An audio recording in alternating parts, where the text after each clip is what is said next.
Good morning. My name is Dermot Foley, the Associate Director of the Office of Online Education at Lehman College. And on behalf of the Planning Committee for the 10th Annual Bronx EdTech Showcase, welcome. Today, I have the honor of introducing one of our keynote speakers, Associate Vice Chancellor for Academic Strategy and Operations, Dr. Kim Siegenthaler. Dr. Siegenthaler's top priority at CUNY is the development of the online educational infrastructure that supports our 25 campuses in their efforts to sustain and expand their online course and program portfolios and facilitate the development of world-class online pedagogy and programs at CUNY. Prior to CUNY, Dr. Siegenthaler was the inaugural Associate Provost for Online Strategies at Georgia State University. She was responsible for developing and implementing a university-wide strategy for delivering high-quality online courses, certificate programs, degree programs, and executive education to traditional and adult learners. In 2021, she led the launch of Georgia State Online with over 80 online and hybrid program options from the associate to the doctoral level. She was responsible for administrative oversight and coordination of all aspects of digital education and had a major impact on both Georgia State University's online offerings and the support structure needed for enrollment growth and facility training. The Planning Committee is very grateful for both Dr. Siegenthaler's immediate acceptance of our invitation to participate today in various capacities and her one request, other than the helicopter, which was to meet and discuss the content of her keynote and other participatory roles so that she would be of the greatest interest to the attendees. And that is what occurred. Dr. Siegenthaler's enthusiasm, openness, and request to collaborate serves as a powerful reminder of what was, is, and always will be of paramount importance for the future of the City University of New York. Without further ado, please join me in welcoming our esteemed colleague and keynote speaker, Associate Vice Chancellor for Academic Strategy and Operations, Dr. Kim Siegenthaler.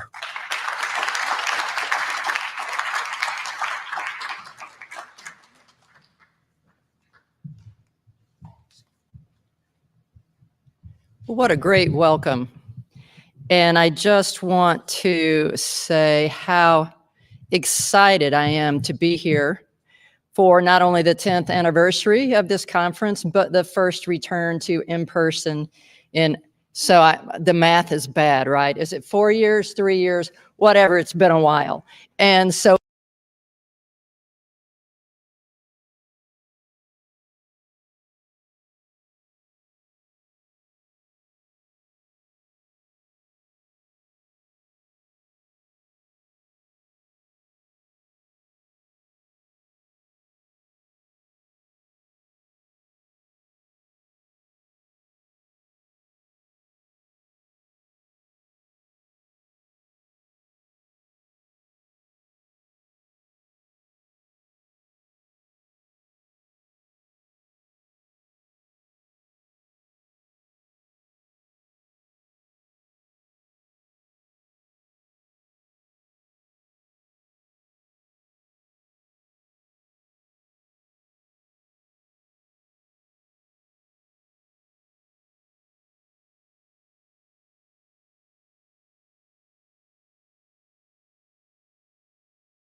But there are a variety of ways to demonstrate regular and substantive interaction. So this in and of itself does not provide a compelling reason for synchronous sessions or classes.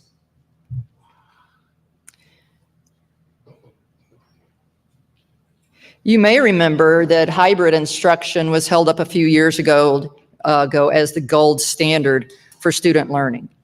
And while there was evidence to support this claim, hybrid classes lacked strong appeal, both for students and for instructors. And the same may prove to be true for online classes with a mix of asynchronous and synchronous components, regardless of what the research suggests is optimal.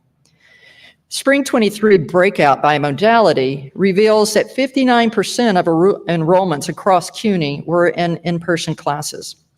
Asynchronous online and synchronous online accounted for 68% of remaining enrollments.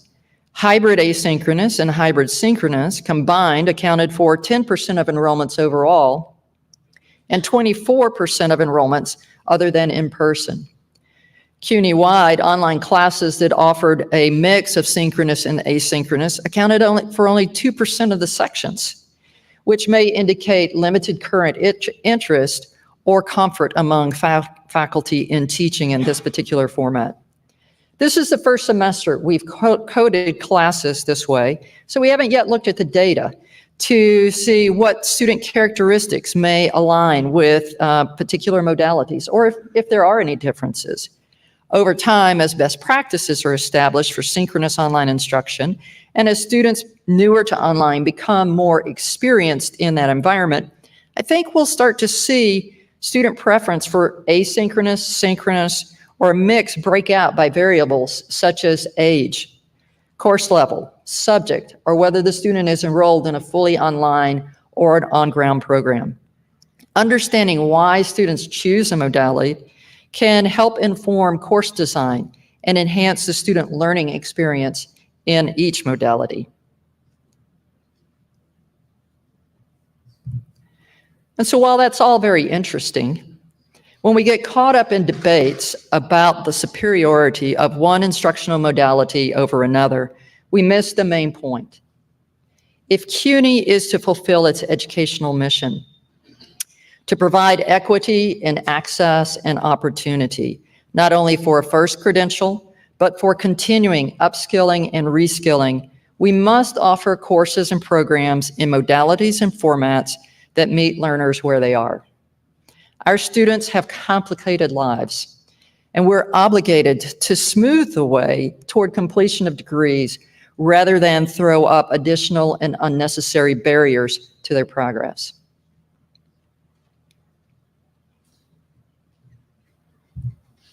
So how big is the need? Does it matter that our adult learner enrollments have fallen by 17%?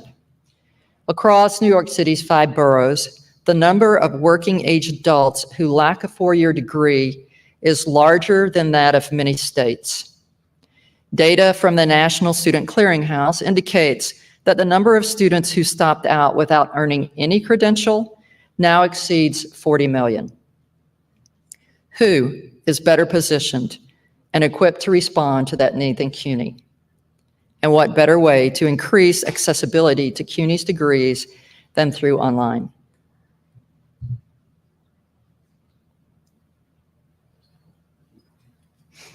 Delivering high-quality online education requires technology and lots of it. A learning management system is the single most powerful academic technology an institution can have.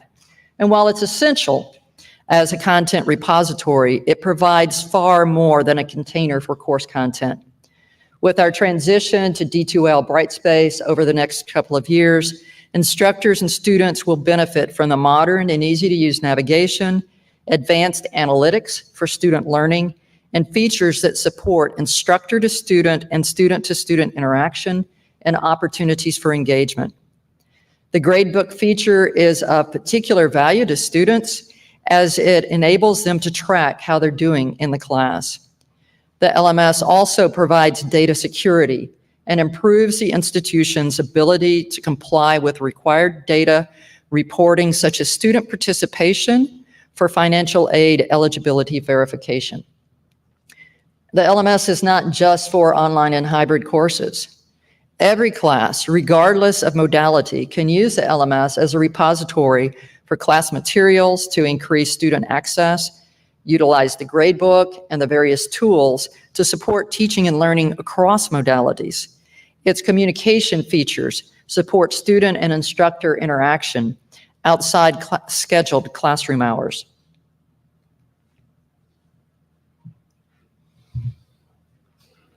This is the governance plan for our transition from Blackboard to D2L. I know you can't read it. That's the point. A successful transition from Blackboard to Brightspace is complex and requires the involvement of lots of people across CUNY working together for a common goal. You can get the full picture of this on our transition website. A critical component of our transition process will be establishing governance to ensure consistency in best practices and to maximize the potential of the LMS for teaching and learning. And for data security and reporting, several committees, as shown here, will begin work this summer, and course content migration will begin in the fall for the campuses in the first transition group. Nearly everyone here will have the opportunity to participate in this work. We need your shared wisdom and expertise to ensure the best outcome.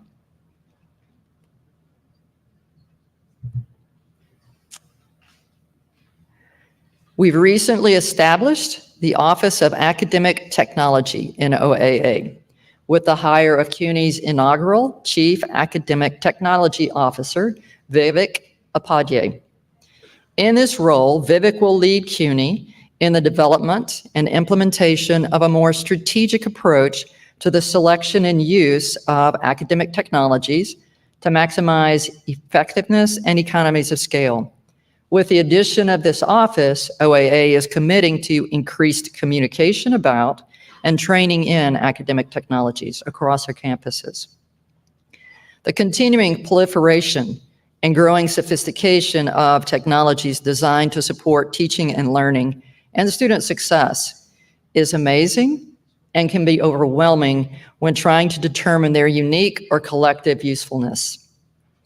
The price tag on these technologies is staggering. And there are multiple tools offering the same or similar features. Determining which provides the greatest benefit at the best price requires thorough analysis. The potential benefit technologies offer is immense when fully implemented. Potential benefit is enticing and has led many institutions to invest in expensive promises only to see a powerful technology little used because of a poor implementation plan, inadequate support, or understanding a mismatch with institutional need.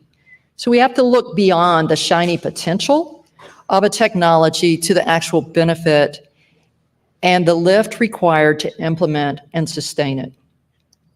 We also have to recognize that while many technologies increase access and equity, they can also increase inequity.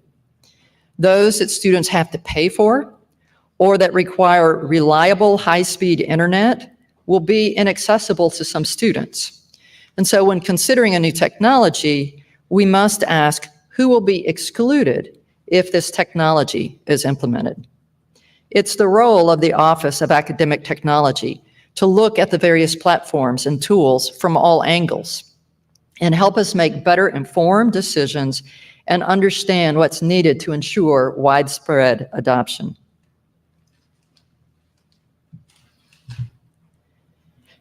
Can you imagine how different things would have been during COVID without video conferencing platforms like Zoom and Microsoft Teams? Without lecture capture and streaming technology like Kaltura and Echo 360. As essential as these technologies are, they barely scratch the surface of tools that can enhance student learning across modalities. One tool I really like is Anthology Ally, which automatically makes course content accessible to students with disability and is beneficial to all students. Ally is now available for all courses in Blackboard across CUNY, and it will be available CUNY-wide in Brightspace.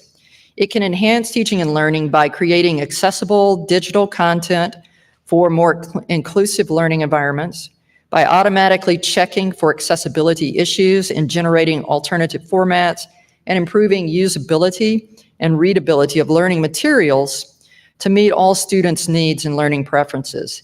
These features enable students to choose how to engage with the course's digital content, such as adjusting the text, the font, and background for easier reading, adjusting the playback speed on recorded lectures and features for reading, highlighting, bookmarking, and note-taking. Another great tool is the 3D virtual microscope developed by Oregon State University. It's now available as an open education resource. It gives students the foundational experience of being in a lab where they can maneuver a microscope settings and adjust the images just as they would in a physical lab environment. Due to the students' unlimited access to the virtual microscope and reduced anxiety about breaking an expensive piece of equipment, learning outcomes were actually better for those using the virtual microscope than for those in the physical lab. Some technology like ChatGPT sparked strong reactions. I just returned from the Digital Universities Conference where ChatGPT was a topic of several sessions as folks debated the potential of generative AI for both good and bad in education. Everyone agrees it will influence how we teach and learn, but the question is how? And how do we use it to enhance teaching and learning, as it's not going away, and we're going to have limited control over the tool, over the technology. I know the same conversations are happening across our campuses. The article, Getting a Grip on ChatGPT, that was in yesterday's Inside Higher Ed, is a thought-provoking, and it's well worth a read for those of you who are engaging in these conversations. Instructional quality is our third pillar.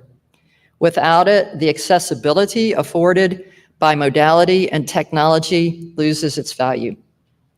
Student-instructor interaction is well documented as a hallmark of effective teaching.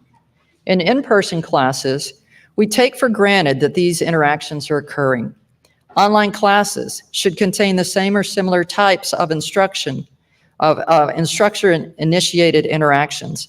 In fact, the U.S. Department of Education requires that all online courses for which students may receive financial aid, federal financial aid, involve regular and substantive interaction between students and instructors. Establishing and maintaining instructor presence in the online class requires intentionality.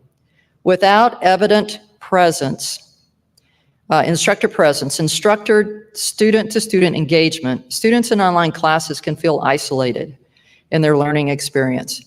Some have predicted that online education would diminish the role of the instructor.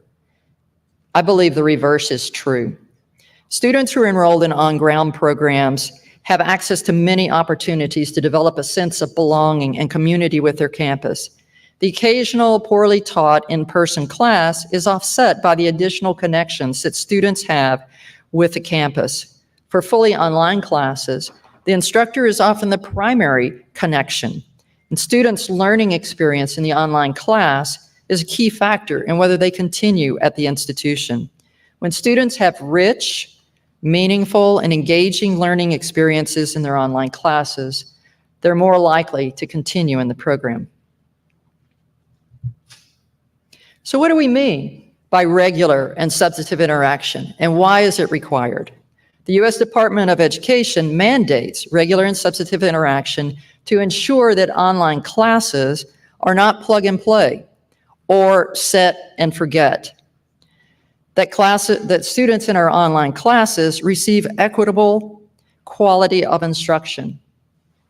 Regular interaction means frequent and consistent. It means being present, setting sequence and pace of the class, providing regular and timely feedback, keeping students informed about what's coming next, how to prepare.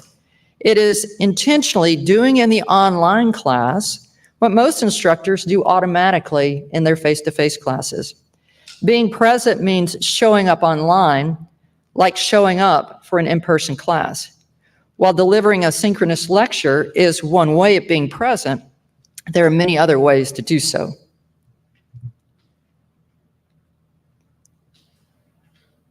Substantive interaction requires the instructor to initiate interaction and engage students in teaching, learning, and assessment. The instructor is active in guiding students' learning. There are many ways, again, that this can be done in an online class, and you see a few examples here. You'll notice that these activities are very similar to what constitutes quality instruction in an in-person class. They're just done differently. Instructional quality is, yeah, that's where we are. Okay. Instructional quality is vital, but not all that's needed to enable online students to succeed. Adult online students have often stopped out for several years before returning to school. This time lapse, combined with complicated lives, make virtual support services essential to their re-entry and success. Proactive academic or success coaching that nudges students to meet with their advisor with financial aid to register for the next semester helps them stay on track. Some services, such as academic coaching, are most helpful when students are transferring, when they're first enrolling, when they're transferring from one institution to another, when they're moving from the community college to the senior college. Other supports are needed throughout the student's journey, although perhaps intermittently. Students also need, our online students also need additional assistance in navigating institutional bureaucracy. How do they get from point A to point B in the most streamlined manner? What do we need to change in our processes for admission, for registration, for financial aid to ease the way for all of our students? To ensure that CUNY's online students have access to the support services they need, we're assessing campuses' capabilities and capacities to determine where additional resources are needed. Tutoring, financial aid, academic advising and coaching, peer mentoring, and enrollment coaching are the highest priority.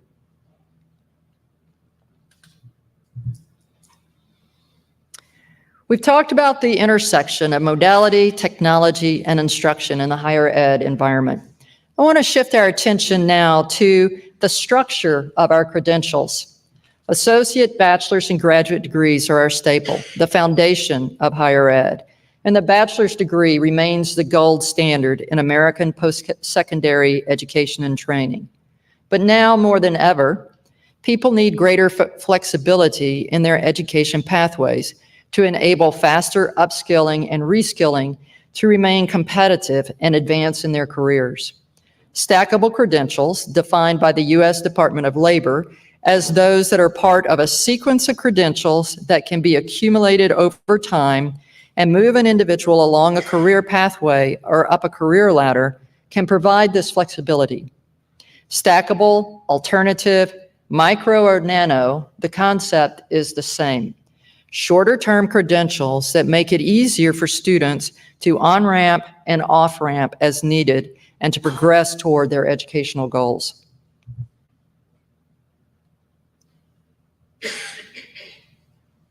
The concept of stackable credentials isn't new. They've existed in some format since at least 1994. but have garnered widespread attention only in the last 7 to 8 years. Changes in the labor market, combined with decreased confidence in the value of a college degree, have contributed to efforts at many institutions to build or expand a portfolio of stackable credentials. So far, community colleges have been the leaders in building stackable credentials, but there's growing commitment in developing these credential pathways, even at R1s, such as CU Boulder, the University of Wisconsin at Milwaukee, and at Oregon State. The pandemic accelerated recognition of alternative credentials from employers and increased market demand for these shorter-term credentials.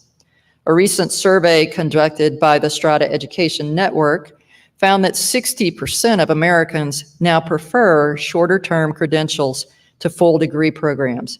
Cost and time to completion are primary considerations.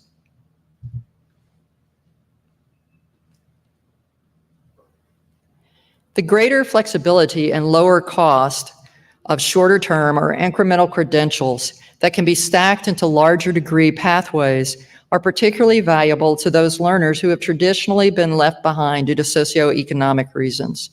Learners can stop out when life gets too full or complicated, and then when time allows, pick up where they left off by adding further credentials to a stack that moves them in a career direction or ultimately a degree. Additionally, stackable credentials allow learners to pivot along their pathways to meet their evolving career goals and the ever-changing workforce demands. The point is that stackable credentials pave the way forward through as many educational on and off ramps as the learner needs. The destination can be a micro-credential, a master's degree, or anywhere in between.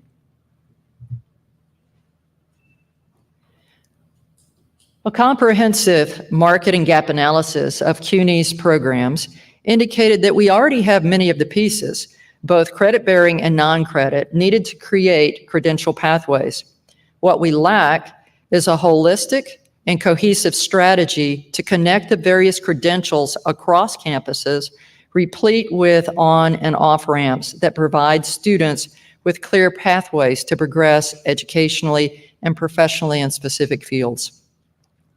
We lack a strategy for developing additional micro-credentials that are designed to stack, for non-credit credentials designed to articulate to credit for students who want to take that next step. It's relatively easy to develop micro-credentials that align with specific workforce needs. The harder work lies in pulling these and traditional degrees into pathways that help students see career options and map their paths for a chosen career.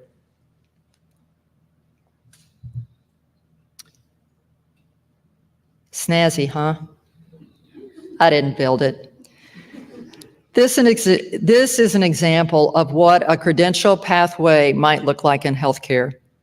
Note the different types of credentials that can build toward a particular career. Also note the alternative pathways that enable students to shift from a clinical career path to a non-clinical one.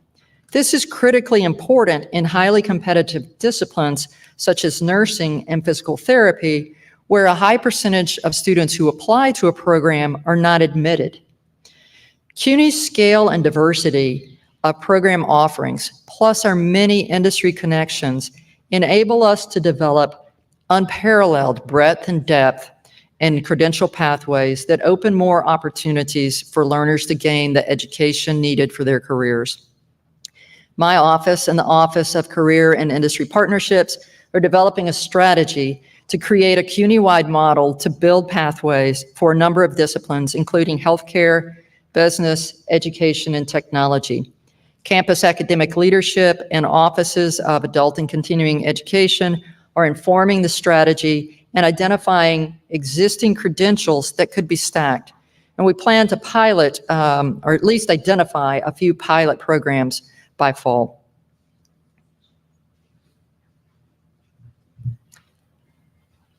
So CUNY Online. The CUNY Online website launched in March and now promotes over 170 fully online degrees. Digital marketing campaigns have also launched to increase awareness of and enrollment in online programs across CUNY campuses.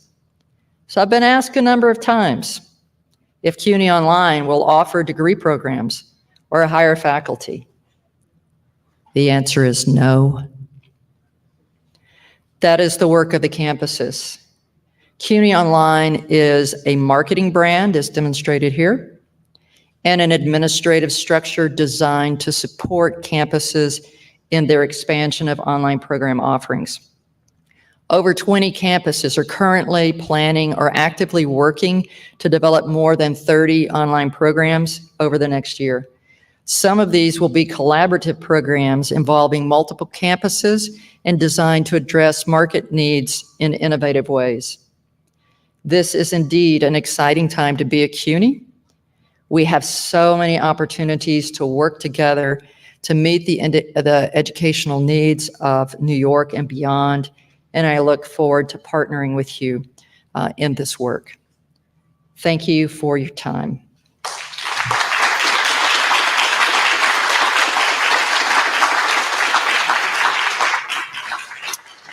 And did we have time for questions, or are we running late? Okay. So are there questions? Any questions? No questions? Why couldn't you have not advanced to have a degree online, like many other colleges have advanced? Sorry, I couldn't hear that. Could you repeat that? Hang on. It was somebody over here, right? Okay. What's the next? Hi, I'm a former alumni, but my question is why CUNY is not provide degree online like all the institutions have provide, and why couldn't you still like in this hybrid mode, but it's not fully degree online or fully online? So that's been a choice of the individual campuses in terms of modality. And so if you look across CUNY, you'll see some that have been more innovative, quicker to move into the online space. SBS is certainly one of those. Lehman, BMCC, John Jay have been some campus leaders in terms of their online programs. Others have just chosen to the state not to move in that direction. But that's, the work of my work is to help the campuses understand the opportunities, to provide resources so that they can move in that direction. But again, that's a campus decision.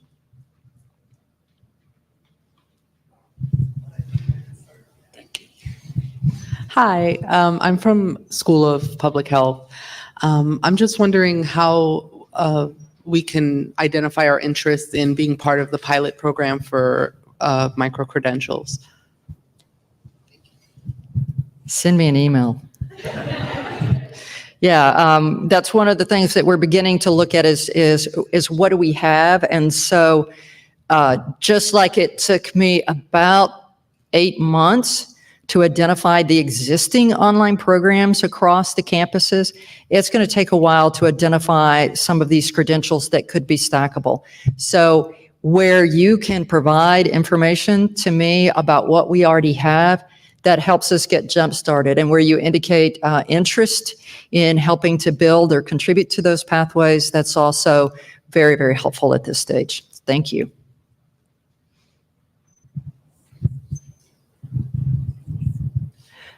Thank you so much. I'm Elena Zadko, Director of Online Education at Lehman.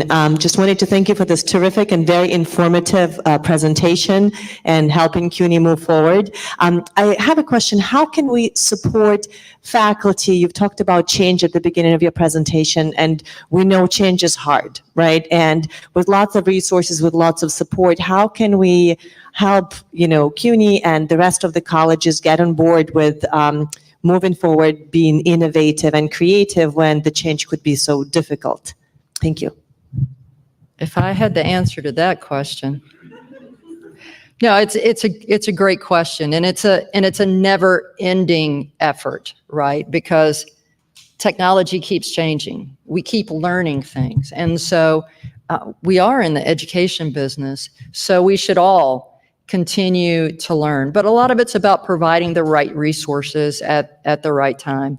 I know at previous institutions, it was not unusual for a faculty member to go to a conference. They would see a presentation that talked about perhaps a technology or a teaching strategy, or, and they would come back to the campus and they would go, will you do a workshop on this? Will you buy this? And so oftentimes that puts you in sort of a reactive mode in terms of the resources that you're providing to faculty.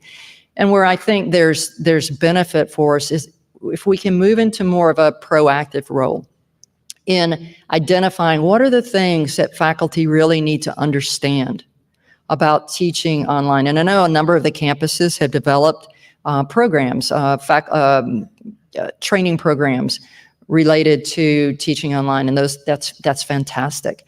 But we need to be better at pooling our resources, at working collaboratively across our campuses so that we can pull out the best of the best and make it available to everyone and not require every campus to replicate the work individually, because we don't have those resources. Not every campus has the capacity to do that.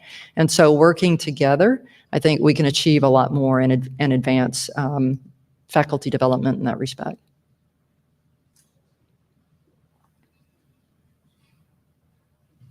Any more questions?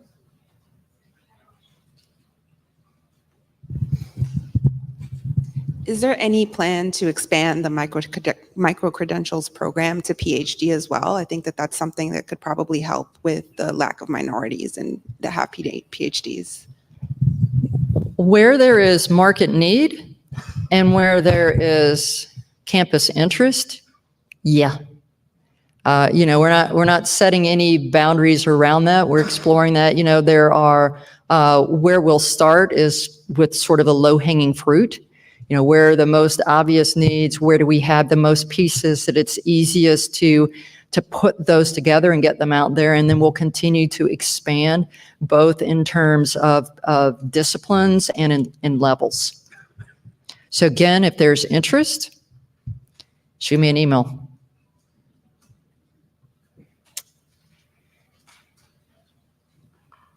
More? We're good? Someone say your time. One last one. Hi, Micto Dominguez, Classroom Technology Support Services at Lehman. You mentioned that the cost of implementing technology to facilitate the accessibility and the abilities for faculty to teach and to use the tools that we have available. What is the university's plan to provide the support, the financial support to accomplish this task? As you mentioned, it is very expensive. Is there a plan in the future to assist the campus? It's a great question, and I don't have an answer yet. So we just stood up the Office of Academic Technology, right? Let's see, Vivek is now in his fourth week, I think. So still figuring that out. We're working very closely with CIS to align that work and to determine how we can best support the campuses. And, is CUNY Central going to be able to pay 100% of the cost for all of the technologies? I think that's highly unlikely, that campuses will need to contribute to that. But what that looks like and how that's structured going forward, I think is still to be determined.